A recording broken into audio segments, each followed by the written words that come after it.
Had a good day today. Practice. It was good to get the guys out there, and a couple of guys that are nicked up are working their way back in, which is good. But working hard, good effort. Young guys are getting better, which is a plus. We're still throwing a ton at them, and they're doing well. So appreciate their effort on that. Anyways, with that, time's yours.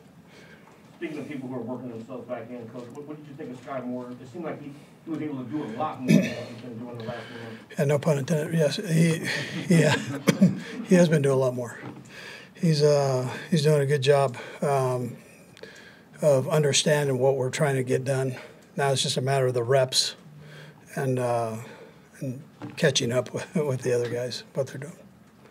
With MVS, I call him because I have a terrible time pronouncing his name. Sure. Mark Wes. Now that you got to see him on the field and everything, what have been the impressions? What stood out to you about him? Yeah, so he's a big kid, but he's got real good flexibility, hips. He can change direction, and he's got that speed, which I think we all knew he had. And he's able to work some of the primary underneath routes that he maybe didn't do quite as much in Green Bay because of who they had there. So I've been pleased with how he goes by. Very, very smart kid. And so he's doing a nice job for us, working hard. How much do you believe in the value of having a #1 receiver, that idea? Do you think MVS has a skill set that could be that in your offense? Yeah, I've never really gotten into that. We don't have a position for the #1 guy necessarily. I mean, everybody gets an opportunity. I think if you can spread it around a little bit, I think that's the best that you can do. So we've tried to do that, although the great ones always make a play here or there. So then people go, well, he's the #1 guy. Well, we don't really determine it that way. So that we give them all plays, that their position. Every one of them have plays in the offense, and offense that gets called. So it's just a matter of what the defense presents to it, and then how you handle it from there. Andy, this is year 2 of Nick and Willie working together. I just wonder what you see now that shows an improvement from where they were a year ago. See when Nick was a rookie, just how that dynamic may work sure. in the season.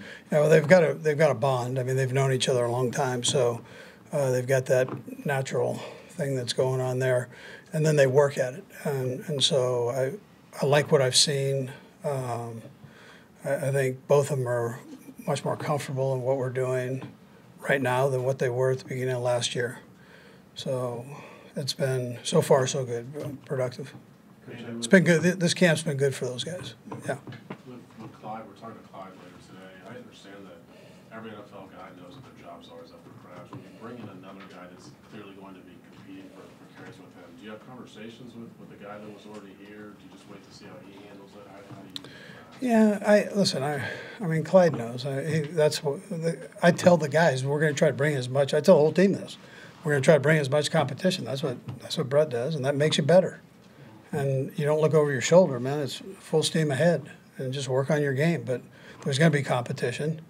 You got to competition. Take care of maximize what you can do. You don't have to worry about anything else. Best you can do, right?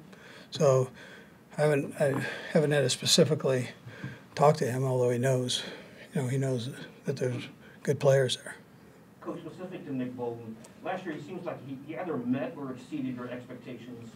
How does he follow up a year like that in this year? What are your expectations of him coming into 2022?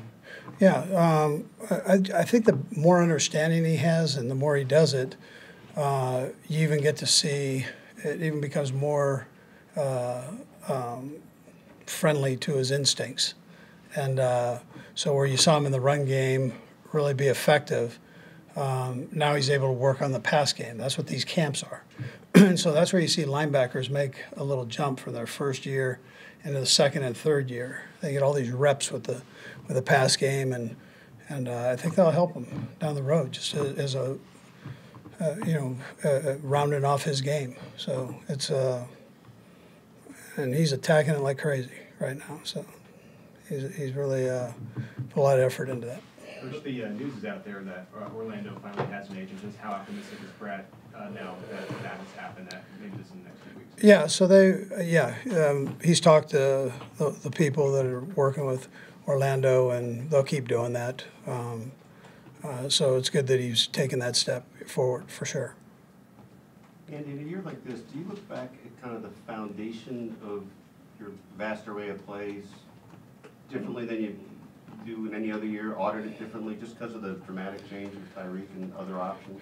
Well, yeah, so, I mean, you've been around us for a while, Vahe. So we try to say, okay, what's your strengths? Let's exploit those. So we're doing that with some of the new guys. Let's try to exploit their strengths, and then whatever we feel like they need to work on from there, we'll work on it. And that's no different than what we've done with anybody that's been here. So and so there's some different plays in there for different people for what we think are their strengths, and we roll from there. But In yeah. some ways, or does that mean you're bringing back stuff you've had, or is Yeah, we do that. We bring some stuff back. We bring some stuff out of the sky. We bring it. We'll take any of your plays you got. Hey, Doug.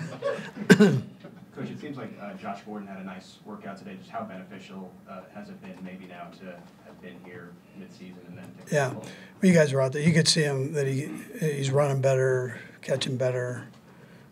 He's working hard at all of this. He's a good kid and he's smart, so that helps. And so that's the way he's approached this whole thing, and he's getting reps, so he can get himself back where he wants to be. Because he came in late, was he just trying to get into football shape, or was he dealing with an injury, and then alternatively, how much of that is just trying to digest your offense and understand what he needs to be out there without thinking? Yeah, I was kind of getting back in the flow of playing the game, and then you're throwing a whole new offense kind of right in the middle of it all, and asked to pick all that up. So, that's and probably work himself into playing shape, just getting himself back. Or it seemed like it was moving fast for him, but now it's kind of slowed down, and looks like he's doing better after the catch. When he catches the ball, he's able to maneuver around in space. I think he's lost a little bit of weight.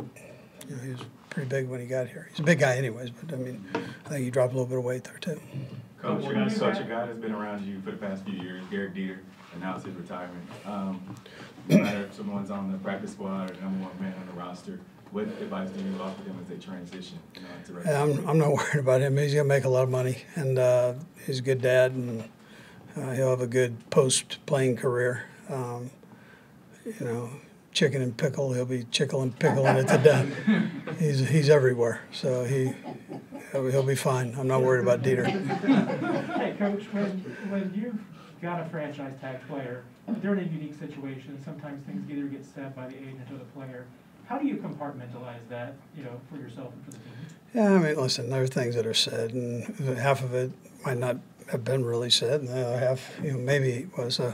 My thing is you just try to do what you have to do to make it right and be as honest as you can. So, and we're quiet about that. We try to do everything behind the, with the person that we're involved with, and not tell the world about it. So that's how we go about business. And our guys are very honest and deliberate, and we've always, which I think is a great way to go and something Clark believes in. But fair for the player, fair for the team. Let's roll. And so, and that can be done, with a good working relationship. With that said, Coach, Orlando yesterday on NFL Network said he felt confident that Sure. the deal would get done. I know it's 5 weeks between now and the deadline. Just where do you get the sense that this is handling? Yeah, I think that way. I mean, Orlando, we love Orlando here, so he's a good human being, and he's a good professional. He's grown up around it. I think he's got good counsel. So, we'll just got to work through it. I mean, I don't see anything that that's going to get in the way there. Just I think guys working together, keeping everything open, like any other opportunity that you have to do deals with players. They normally don't happen overnight, so you work through it, and then again you come up with something that's good for the team. I know Orlando has a ton of respect for winning and all that stuff, so you you're juggling. Veach has got to do this, so I can say he's got to juggle all the salary cap, which is a crazy deal. So, but the agents understand that too. Ms. Karen? Coach, next week, grand finale, mandatory minicamp, and you take a little time off. Do things ramp up next week?